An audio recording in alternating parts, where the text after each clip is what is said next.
Loin des clichés et du voyeurisme, explorer 10 destins méconnus où le corps défie la médecine et révèle une résilience absolue. Didier Montalvo, le petit garçon qui s'est libéré du poids du monde. Dans un village rural de Colombie, la petite enfance de Didier Montalvo a été marquée par une anomalie anatomique d'une ampleur inédite. Né avec un névus mélanocytaire congénital géant, Didier a vu cette excroissance tissulaire proliférer au fil des années, jusqu'à recouvrir près de la moitié de son corps. Cette masse sombre, épaisse et dense, formait sur son dos une protubérance colossale de plusieurs kilogrammes, créant une disproportion spectaculaire qui courbait sa colonne vertébrale et entravait chacun de ses gestes au quotidien. Au-delà de la charge physique écrasante qui comprimait son torse et lui causait de vives douleurs, Didier et sa mère ont dû affronter le poids des préjugés. Exclu de l'école de sa communauté par crainte infondée de contagion et marginalisé par la superstition locale, le jeune garçon vivait cloîtré, privé de l'insouciance propre à son âge. Pourtant, malgré ce fardeau disproportionné qu'il portait littéralement sur les épaules et la solitude imposée par le regard d'autrui, Didier conservait une douceur d'esprit et un sourire lumineux, puisant son courage dans l'amour indéfectible de sa mère. Leur destin a basculé lorsqu'une équipe médicale internationale menée par un chirurgien britannique de renom a accepté de relever le défi chirurgical à Bogota. Au cours d'une opération complexe et minutieuse, les praticiens ont réussi à exciser l'intégralité de la masse dorsale et à reconstituer sa peau grâce à des greffes successives. Pièce d'ossa. Libéré de cette entrave colossale, Didier a pu pour la première fois se tenir parfaitement droit, courir sans douleur et franchir fièrement les portes de l'école. Son histoire demeure un symbole éclatant de renaissance, prouvant qu'aucun obstacle anatomique ne peut éteindre l'élan de liberté d'un enfant. Tania Angus, la métamorphose d'une femme au cœur vaillant. L'histoire de Tania Angus, originaire du Nevada aux États-Unis, est l'un des combats médicaux les plus déchirants et héroïques jamais documentés. Jusqu'à ses 22 ans, Tania menait la vie ordinaire d'une jeune femme active, passionnée d'équitation et travaillant dans la mode. C'est alors qu'une fatigue anormale et des transformations physiques brutales sont apparues. Ses mains ont commencé à s'élargir, ses pieds à grandir au point de ne plus entrer dans ses chaussures, et les traits de son visage se sont épaissis de manière spectaculaire. Le diagnostic est tombé comme un couperet. Tania était atteinte d'acromégalie, provoquée par une tumeur bénigne de l'hypophyse. Mais contrairement au cas classique que la médecine parvient à stabiliser, le cas de Tania était d'une agressivité sans précédent. La tumeur, solidement enchevêtrée autour de son artère carotide interne, résistait à toutes les tentatives d'ablation chirurgicale et aux traitements médicamenteux les plus puissants.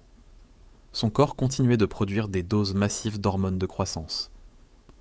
En l'espace de 10 ans, Tania est passée d'1,70 m à plus de 2,10 m, tandis que son ossature et ses organes internes grossissaient sans répit, exerçant une pression insoutenable sur son cœur et ses vertèbres. Pourtant, malgré la douleur physique constante et la souffrance psychologique de voir son identité physique originelle disparaître, Tania a fait preuve d'une noblesse d'esprit désarmante. Aux côtés de sa mère, devenue son pilier, elle a créé des associations pour alerter sur les signes précoces de l'acromégalie afin que d'autres puissent être sauvés à temps. Jusqu'à son dernier souffle en 2013, Tania a porté son fardeau avec une douceur et une élégance qui ont marqué à jamais le personnel soignant et tous ceux qui ont croisé son regard lumineux. Lakshmi Tadma. Dans un village reculé du Bihar en Inde, la venue au monde de la petite Lakshmi Tadma a défié toutes les lois de l'anatomie. Née avec une malformation congénitale rarissime appelée jumeau parasite ischiophage, Lakshmi portait sur son propre bassin le corps inachevé de sa sœur jumelle qui n'avait pu se développer in utero. Cette anomalie squelettique spectaculaire lui conférait 4 bras, 4 jambes et un système circulatoire dédoublé, transformant son corps d'enfant en un fardeau anatomique hors norme. Face à cette silhouette singulière, les habitants de sa région l'ont d'abord vénérée comme la réincarnation terrestre de la déesse de la prospérité. Mais derrière cette ferveur mystique se dissimulait une tragédie vitale imminente. Ces minuscules organes internes devaient assurer la survie de 2 corps à la fois, menaçant son cœur et ses reins d'un épuisement fatal avant même d'atteindre l'adolescence. Incapable de se tenir debout ou de marcher, la fillette était condamnée à une fin précoce, sans une aide chirurgicale de pointe, un horizon inabordable pour ses parents d'une grande précarité. Leur salut est finalement venu d'un hôpital de Bangalore, où une équipe d'élite de 30 soignants a relevé le défi d'une opération marathon de 27 heures pour retirer les membres excédentaires et reconstruire son bassin. Contre tous les pronostics, Lakshmi a surmonté cette épreuve titanesque, a appris à marcher et a pu rejoindre les bancs de l'école avec la insouciance de son âge. Son parcours bouleversant reste un hymne à la persévérance, prouvant que l'amour familial et le génie médical peuvent offrir une seconde naissance. Mohammad Kalim, le combat d'un enfant aux mains géantes. Dans un village modeste de l'état du Jharkhand en Inde, l'enfance de Mohammad Kalim s'est heurtée à une énigme anatomique spectaculaire dès ses premiers mois de vie. Atteint d'une forme bilatérale rarissime de macrodactylie et de gigantisme localisé, le jeune garçon a vu ses deux mains grandir à un rythme affolant, bien plus vite que le reste de son corps. À l'âge de 8 ans, la distance entre le pli de son poignet et l'extrémité de son majeur dépassait les 33 cm, et chacune de ses mains pesait plus de 8 kg, soit un volume supérieur à celui de sa propre tête. Ce fardeau disproportionné emprisonnait le jeune enfant dans une dépendance quotidienne douloureuse. Incapable de boutonner sa chemise, d'utiliser des couverts pour s'alimenter, ou simplement de tenir un crayon, Kalim a également été exclu de l'école de son village, où la superstition et la peur des autres enfants l'ont privé d'éducation. Malgré la détresse de voir leur fils marginalisé et leurs ressources financières presque inexistantes, ses parents ont refusé de baisser les bras, veillant sur lui avec une tendresse infinie et cherchant inlassablement une issue médicale. Leur espoir a fini par se concrétiser à l'hôpital Ganga de Coimbatore, où une équipe d'experts internationaux en chirurgie réparatrice de la main a accepté d'opérer bénévolement l'enfant. Au terme d'interventions chirurgicales successives d'une extrême complexité, visant à réduire la masse graisseuse, à raboter les structures osseuses hypertrophiées et à sauvegarder chaque terminaison nerveuse vitale, les chirurgiens ont réussi à redimensionner ses membres. Libéré de 16 kilos d'entraves et engagé dans une rééducation rigoureuse, Kalim a pu pour la première fois tenir un verre d'eau, jouer avec ses pairs et rêver d'un avenir à l'école. Son destin rappelle que, même face aux anomalies anatomiques les plus vertigineuses, l'alliance de la compassion humaine et de l'excellence médicale peut rendre à un enfant son insouciance et son avenir. Brock Brown, le géant bienveillant face à la douleur silencieuse. Brock Brown, originaire du Michigan aux États-Unis, a défié toutes les courbes de croissance pédiatrique dès sa petite enfance. Diagnostiqué très tôt du syndrome de Sotos, également connu sous le nom de gigantisme cérébral, Brock présentait une mutation génétique qui pousse l'organisme à grandir à une vitesse effrénée durant l'enfance et l'adolescence. À l'école primaire, il mesurait déjà plus d'1,80 m, et à 18 ans, il dépassait les 2,33 m, avec des mains et des pieds aux dimensions herculéennes. Derrière cette stature impressionnante se cache une réalité médicale d'une immense complexité. Le syndrome de Sotos ne se limite pas à une grande taille, il engendre une courbure sévère de la colonne vertébrale, un rétrécissement de la moelle épinière, des anomalies cardiaques potentielles et des douleurs articulaires chroniques et invalidantes qui accompagnent chaque mouvement. Les médecins avaient averti sa mère qu'il ne survivrait probablement pas au-delà de l'adolescence en raison de l'épuisement prématuré de ses organes vitaux face à une telle masse corporelle. Contre toute attente médicale, Brock a franchi les étapes de la vie adulte avec un moral d'acier. Malgré une souffrance physique quotidienne qui le contraint souvent au repos, il utilise sa notoriété sur les plateformes numériques pour promouvoir la lutte contre le harcèlement scolaire et soutenir les enfants porteurs de handicaps invisibles ou physiques. Sa gentillesse naturelle et son sens de l'humour contagieux rappellent à tous que la véritable grandeur d'un être humain réside dans la chaleur qu'il insuffle autour de lui, jamais dans les centimètres enregistrés par une toise. Abul Bajandar, l'homme qui voulait simplement serrer sa fille dans ses bras. Au Bangladesh, le cas d'Abul Bajandar a bouleversé la communauté médicale internationale. Ce jeune père de famille, chauffeur de pousse-pousse courageux dans la région de Khulna, a vu son existence basculer lorsqu'une infection, banale à l'adolescence, a déclenché une manifestation foudroyante d'épidermodysplasie véruciforme. Cette pathologie immunologique et génétique extrêmement rare rend le corps incapable de combattre les papillomavirus humains, provoquant la formation de lésions cutanées géantes ressemblant à de l'écorce d'arbre. Au fil des années, les mains et les pieds d'Abul ont été littéralement ensevelis sous des excroissances kératiniques massives pesant plus de 5 kg. Dans l'impossibilité d'utiliser ses doigts, Abul a dû abandonner son métier, perdant toute source de revenus pour nourrir sa famille. La douleur la plus insupportable pour lui n'était pas physique, mais affective. Celle d'être incapable de caresser le visage de sa jeune fille ou de lui tenir la main pour aller à l'école sans risquer de la blesser avec ses plaques de cornes rugueuses. Pris en charge par le Dhaka Medical College Hospital, Aboul a subi plus de 25 interventions chirurgicales minutieuses pour retirer des couches entières de kératine et redessiner ses doigts un par un. Malgré les récidives douloureuses et l'incertitude médicale constante, Aboul continue de se battre avec une dignité sans faille. Son histoire met en lumière la vulnérabilité des plus démunis face aux maladies tropicales rares et l'importance vitale de la solidarité médicale planétaire. Raimundo de Souza, la renaissance après l'isolement de l'éléphantiasis. Au cœur du Brésil, la vie de Raimundo de Souza s'est transformée en un calvaire silencieux durant plus de 2 décennies. Après avoir contracté une piqûre de moustique porteur de parasites microscopiques durant sa jeunesse, Raimundo a développé une filariose lymphatique aiguë. Les vers parasites ont progressivement obstrué son réseau lymphatique, provoquant une accumulation massive de fluide et une prolifération fibro-graisseuse incontrôlée au niveau de sa jambe gauche. Avec le temps, son membre inférieur a enflé jusqu'à atteindre un volume colossal, pesant plusieurs dizaines de kilos et prenant l'apparence plissée et rigide d'une pâte de pachyderme.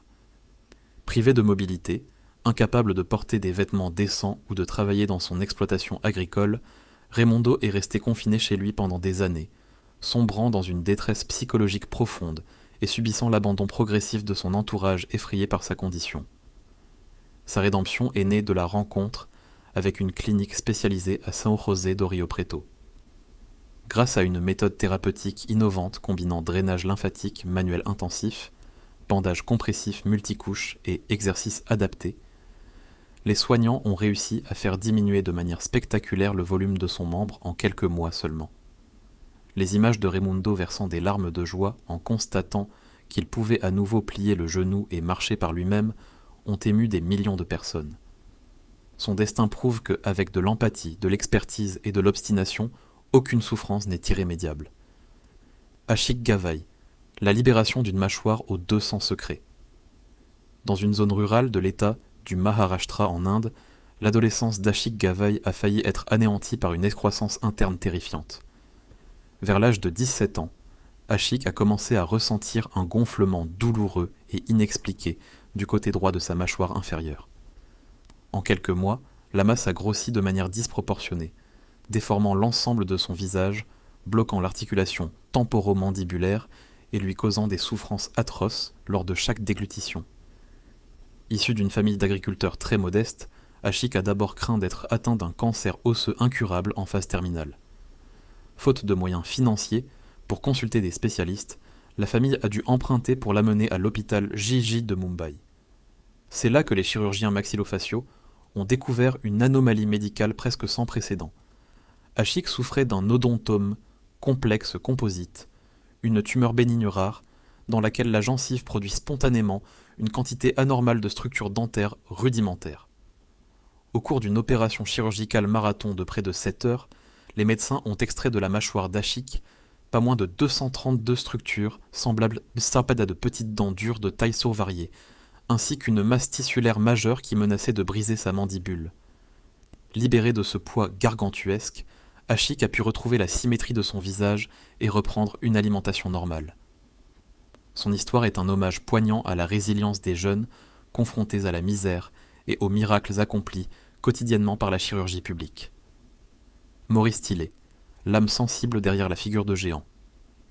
Né en 1903 dans les monts de l'Oural de parents français, Maurice Tillet possédait dans son enfance des traits si délicats et harmonieux que ses proches le surnommaient affectueusement l'ange.